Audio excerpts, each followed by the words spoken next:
is maandag 24 november, de dag dat bekend maken waard dat Waylon en Ilse de Lange van Nederland naar het Songfestival zullen. Het is ook de dag dat de campagne start om Ben massaal onder vuurwerkbril te krijgen.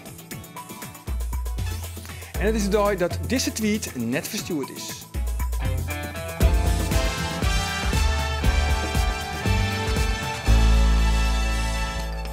Goeien en welkom bij Bient. In Friesland wordt hield iets minder vaak Fries praten.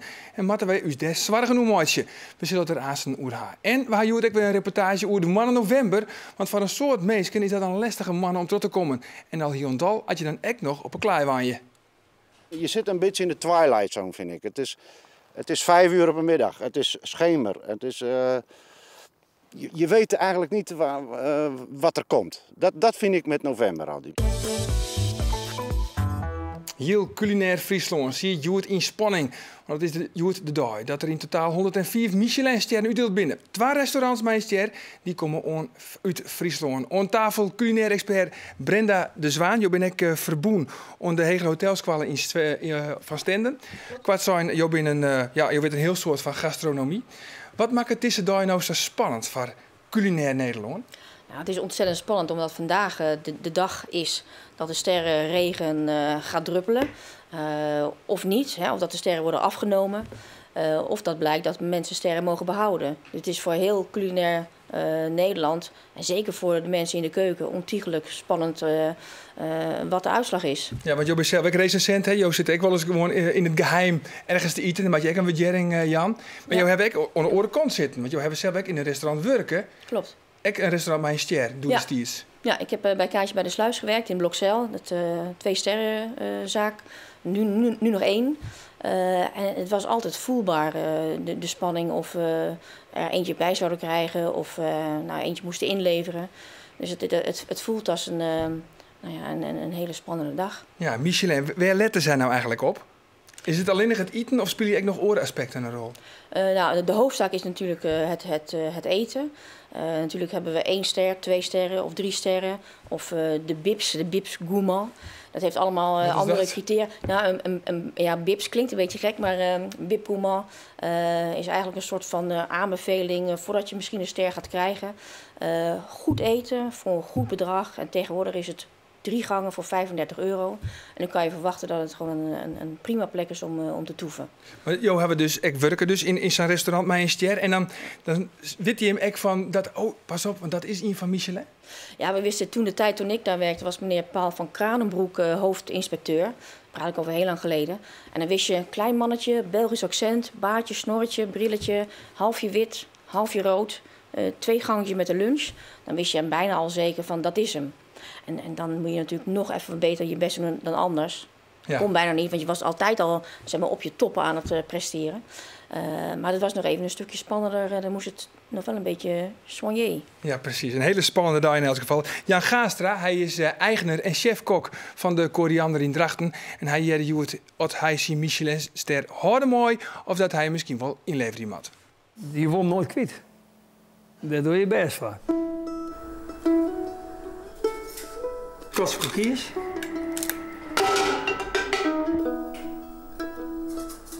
We zijn er nooit mee bezig met die sterren.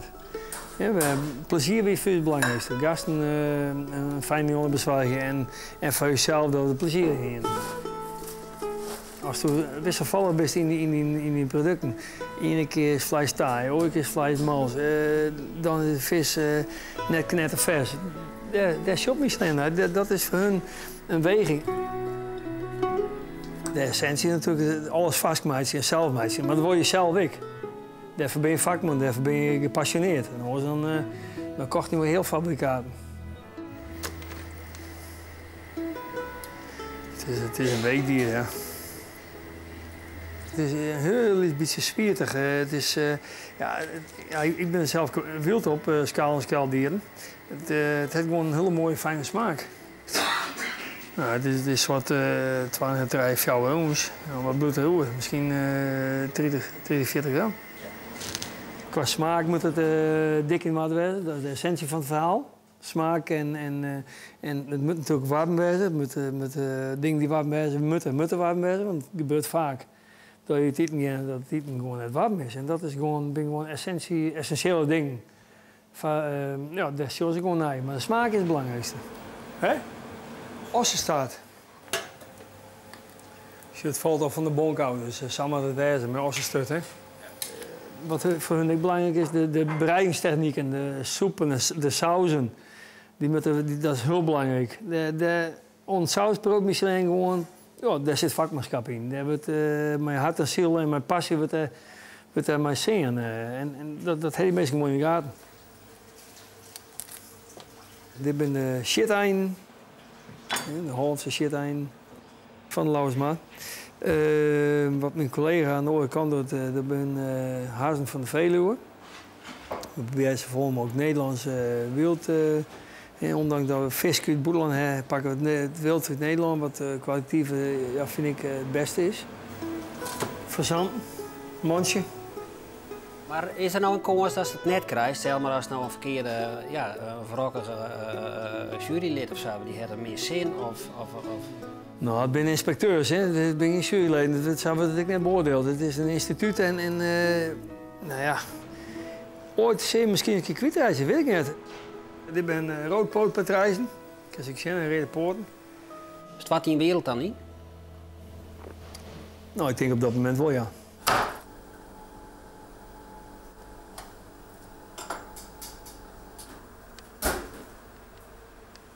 Ja, Jan Gaastra van de Koriander. Op de vraag, is het wat in de wereld dan in? Ja, dan denk ik wel. Wat zullen de consequenties wezen kunnen als je je ster verliezen? Of een ster verliezen? Nou, er zijn gevallen van bekend dat mensen of koks zichzelf van het leven beroven. Ah, zo erg is het natuurlijk Net altijd gelukkig. niet altijd. Nee, maar goed, misschien is het een opluchting. Sommige mensen, je ziet nou een trend dat mensen, chefs hun ster ook teruggeven. Die zeggen nou, ik wil gewoon weer lekker koken. Ik wil gewoon weer gepassioneerd iets moois maken. En we doen even die ster aan de kant. Ja? Ja, ik weet het, ja, trend. Je ziet Ron Gastrobar in Amsterdam. De 2 chefs in Maastricht die zeggen nou, ik wil hem teruggeven. Maar waarom willen ze dat dan? Heeft het ook met de crisis te krijgen? Of hebben ze in één keer een heel oor publiek krijgen wat ze eigenlijk helemaal net leuk vinden? Willen ze weer gewoon de ordinaire gehaktbal serveren? Wat zijn er redenen voor wezen?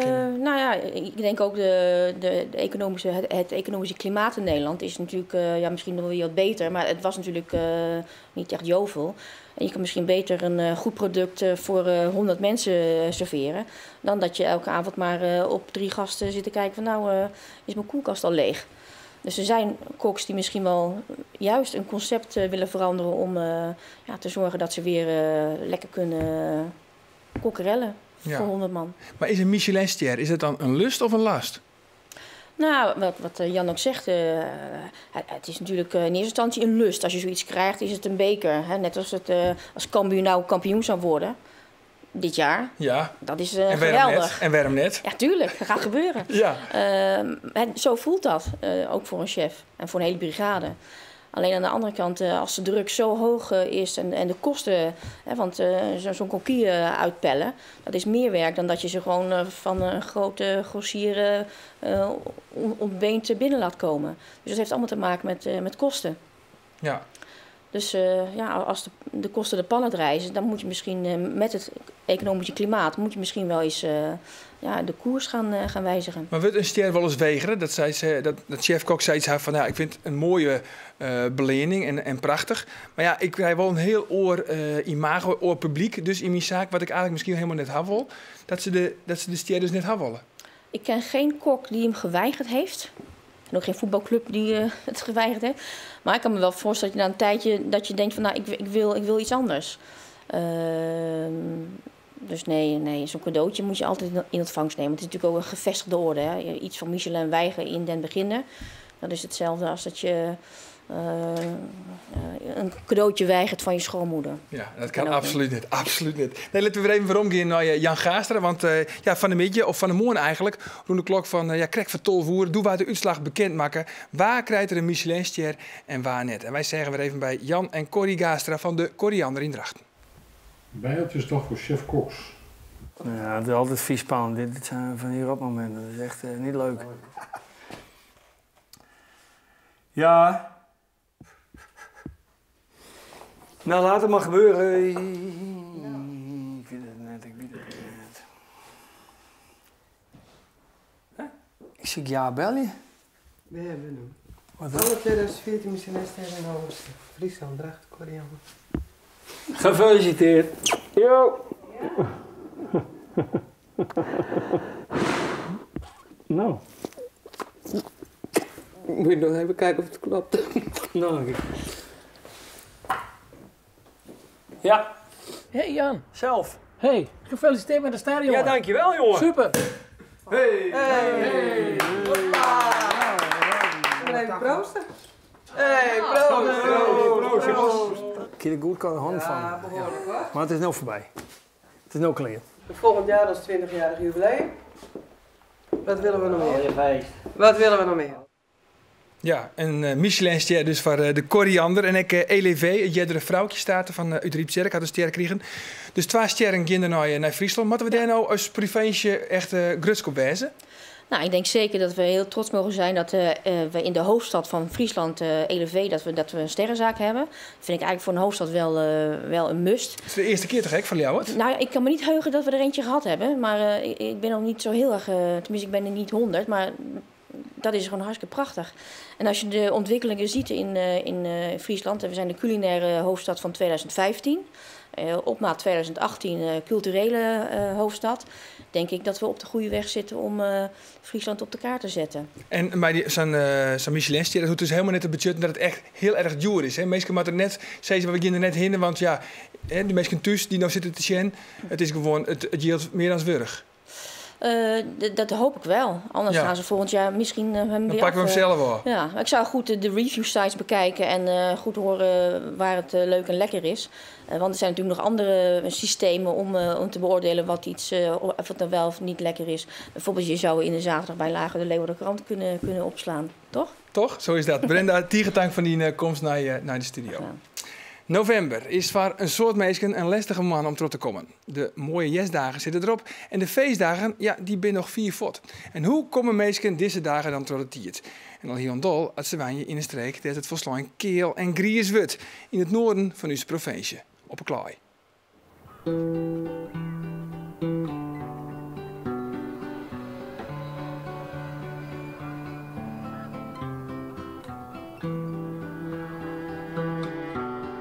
In november wordt het stil boeten. De graaidvogels zijn voort, het vee is op stal, boeren zijn kleer, mensen blijven binnen. Nie in de oors viel die beklemming zo sterk als op de klaai. Het bouwloon onder de zeediek. De rijkdom is van het veld. De ierde is verwurrend aan een zwart-grieze nere vlakte dat wien en slagrein het gemoed gieselje. Geen bos komt te schoeljen. Geen eeuwig groen gas als treest.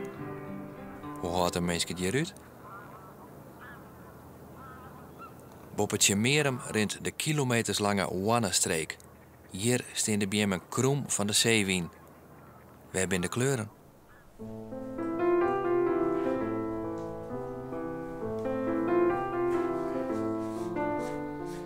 Is het tafel dat zo in november in bruine kleuren werken?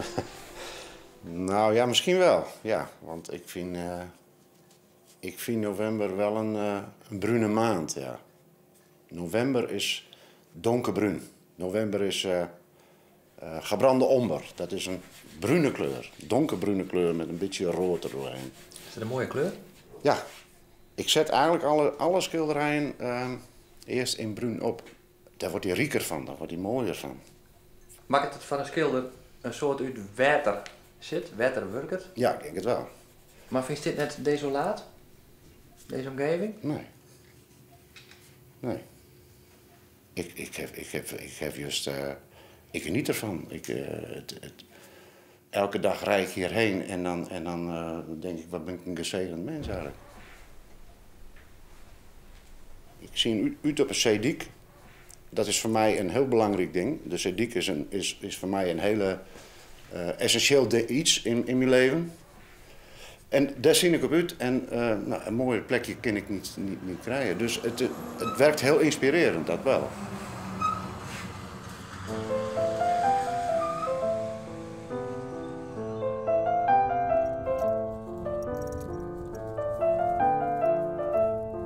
Je voel je je eigenlijk even alleen op de top van de wereld hier. Het is niet zo hoog, maar toch sta je op de top van de wereld. Want daar loopt het land en daar loopt de zee. En die stilte die zoek je wel een beetje op, denk ik. November is een donkerbruine maand en dat zie je hierin terug. Ja, het is springtijd voor depressieve mensen, maar het heeft toch wel wat. Ik voel me er happy bij. Ja. Moet je net juist sterk wezen om daar dan van genieten te kennen? Zwakke mensen, die gaan er dan onder trop. Ja. Het zit er wat tussen. Je zit een beetje in de twilight zone, vind ik. Het is 5 uur op een middag. Het is schemer. Het is, je weet eigenlijk niet wat er komt. Dat vind ik met november altijd. Maar je komt in november ook niet tegen in liefdesliedjes of wat ook maar. Zomerliefdes die het opbloeien, die sterven in november. En het is een aparte maand, maar daarom wel leuk.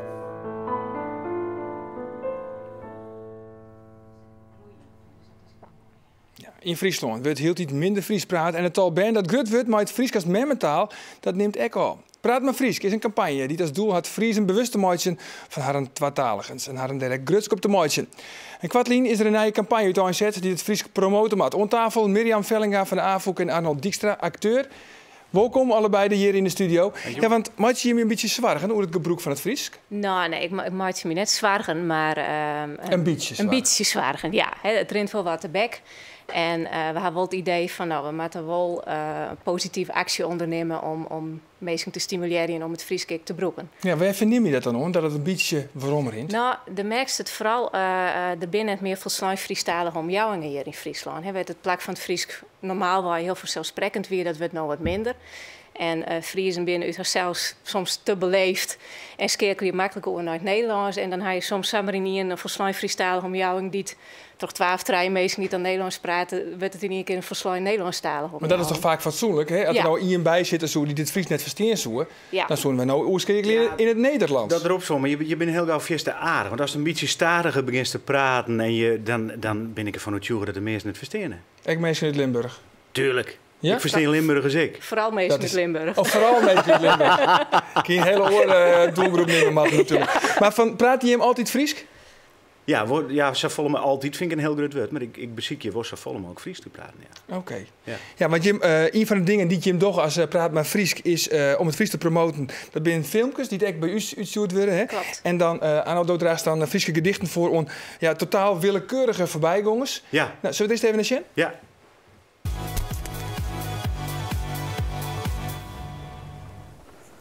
Misschien zoest het die makkelijker, maatje. Als de meesten weer omdenken koers, als Ben. Oh, nou ja, dan maar net. Dat om die en om mij ieder zijn mem weggerlijn had. Ik weet het wel. Het is die jocht. De woest net bij me bloeien. Maar omdat ik mij zijn iersem viel, wil ik die ze graan een keer schroeven.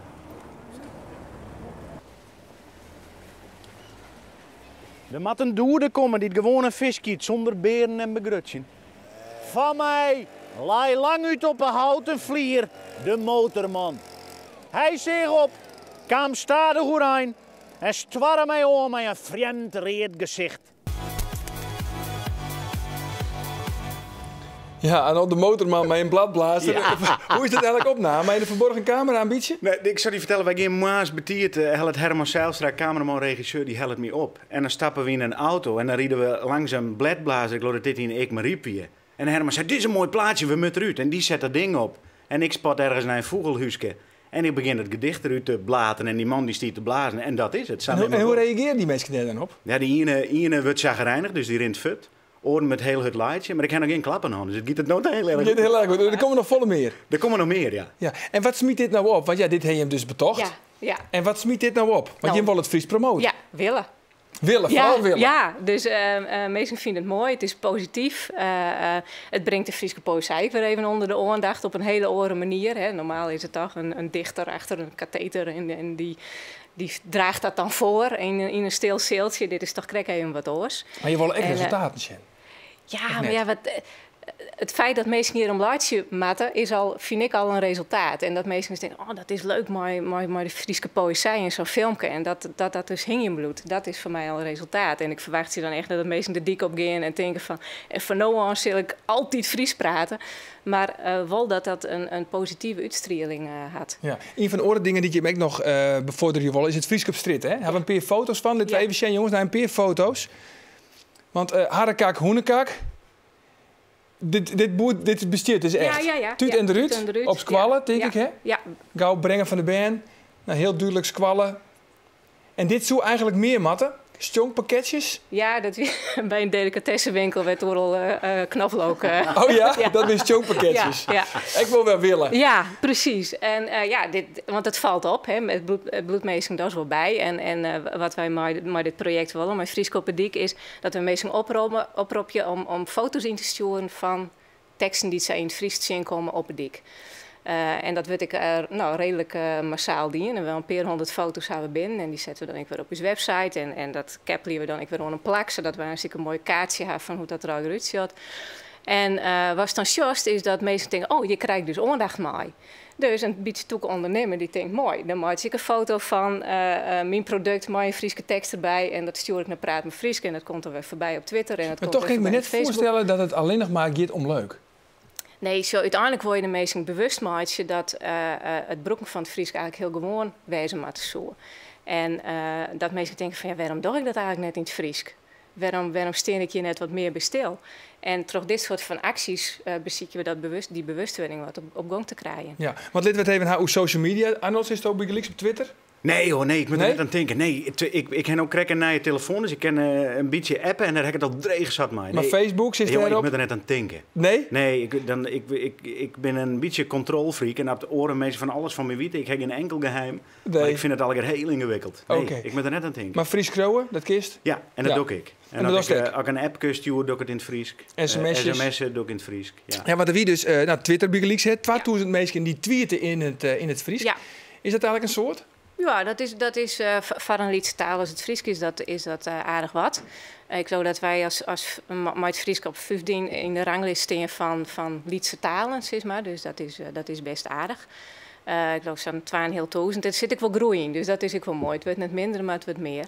En als dan ik zelfs naar toch wat succes van een Friese Twitter-dag, dat doen we dan 1 keer in het jaar. En dat had 2 keer West, hè? Dat had nog 2 keer West, ja. Dat is takom hier dus voor de tweede keer. En dat we dan toch altijd oprijden om Friese trending topic te maken, om het maar in gay Fries te zeggen. Ja, dat is de slaggen, toch? Ja, dat is slaggen. En dan we hadden statistieken dan wel. Dan komt er toch meer dan 6 miljoen keer komt de hashtag Frieskevers voorbij op zo'n dag. En dat is toch wel heel erg mooi. Want daar heb ik een fragmentje van wat reacties over de Friese Twitter-dag. Ik krijg ook nog reacties van, dat is fout en dat soort dingen, maar daar lopen we niks van horen. Vertrouw me net, botgenomen met Fries, met de Friese taal in schrift, werd ik toch al over het algemeen in het Nederlands twitteren. Ja, toch wel apart eigenlijk, hè? Dus de ouderen die zei ik door het eigenlijk net. En wie die band eigenlijk zei ze van, dat maakt het dus helemaal niks uit. Nee, en dat is hartstikke mooi, want je maakt het gewoon dwaan. Want als je het net doet, ja, dan wordt het zelfs nooit wat. En de jeugd die docht het gewoon. En soms zit het stier vol flaters en moet ik soms 5 keer lezen wat er stiert. Ja, daar ben ik heel bot om genezen. Maar ze doen het dus al. Ze doen het al. Ja. Nou is er nou ook weer een discussie een beetje, hè, hoe we Fries praten. Taalprofessor Goffer Jensma, dat is Jensma uit Grijns, die zei het hoed alle je net zo geeft. Bist je het helemaal eens? Ja, daar heeft er op zich wel gelijk aan. Want hoe halstarriger als wust in een taal, dan krijgt de bericht eigenlijk alleen maar nevens mij het Chinoe gesteld. En mensen die gaan dan van de taal oud. Dan wordt het dan wordt het een soort instituut wat wij dan mijn peermeesken in staan houden willen. Maar ik geloof net dat het werkt. Let een taal maar leven. Wat zei je ook? Kaai of sleutel? Ik zeg sleutel. Sleutel. Ja. En dan? Kaai. Ja. Maar dat mag ik, hè, bij de avond. Toch? Dat mag maar van tiert willen omdraaien, dat is hier eigenlijk bij Omroep Friesland is dat een doodzonde. Ja, geen litten gingen. Dat is bij theater is dat ik wel een beetje saaier. Dan wil ik er wel op aansprutsen. Maar ja, hoor het machine. Ik bedoel, uit de voorbeelden, de appjes en de en de Sven Kramers die doen dat jeugd Schottenhuis en neem het oer. Ja, hoor het machine. Ja, zou er een appje komen? Ja, weet ik net. Zullen we even een appje zien? Laten we even een appje zien. De spanning die wel aanwezig, ja. Hij kan winnen en uiteindelijk won ik. Kreeg mijn hele turncarrière is binnen zo onmisbaar geweest. Dat is altijd heel leuk geweest om mij hun te kunnen trainen. ja, daar ben ik gewoon afhankelijk van. En ik ben heel blij dat zij dat ervoor hebben. Dus dat is wel bijzonder dat het weer dient te horen. En ja, ik wil een compliment. Dus ja, qua trainingsarbeid zal ik daar wat meer in met investeren. Mijn eigen hoogste punt qua niveau heb ik nog net bereikt volgens mij. Ik meis nog steeds progressie. Dus ja, dan bloedt het leuk en ik wil graag zien hoe ver ik kan gaan. Ja, Mirjam, dat is zeer. Hij is ook van wel consequent. Ja, dat kan ik wel zeggen. Ja, hij is consequent. Hij is consequent, ja. En die stem je wel wat krom in de squam. Dat maak ik eerlijk aan jou. Maar hoe vier wie praat heel Friesland zo? Misschien wel. En dat is toch een natuurlijke ontwikkeling van de taal. En je kan wel... Want ik weet dat het doet ik lietsvaart is, dat begon dat al bij Ben op de legerskwalen. Weer die in 80 weer dat. Toen begon het omdraaien van de titel begon al. Dus dat is al een best wel een lang proces. En ik vind ik absoluut net mooi, hè? Maar ja, Nee. hoor het maar zien. Volgens mij ben ik ook 4 weer de enige oude lul die nou gewoon Fries praten. Ja, maar mij dan. Mij daar. Ja. Maar de Goffie Jensma, de taalprofessor, die zei dus van jongens, wat maakt het al jaar uit? Nou, ik denk van hoe meer als toen daar bovenop zitten is, hoe meer dat ik een ding wordt. En ik wil trouwens Santje de Eeuwske teksten in het Fries lezen, waar de tijd weer niks omdraait. Maar je hebt geen wel gewoon terug met actie vieren. Ja, en promoten. Ja. En smiet het echt wat op, dat je met Fries zou promoten? Smiet het echt wat op? Nou, volgens mij is er wel een volle positiever klimaat ontstaan om het Fries kennen. En het negatieve er wat aan. En het dwingende en de man met het vingerke van Fries praten blinder. Dat gevoel is wel een beetje voort. En wij lieten ik zien dat ze gewoon maar hele aardige dingen en leuke acties, hele mooie dingen met Fries doen.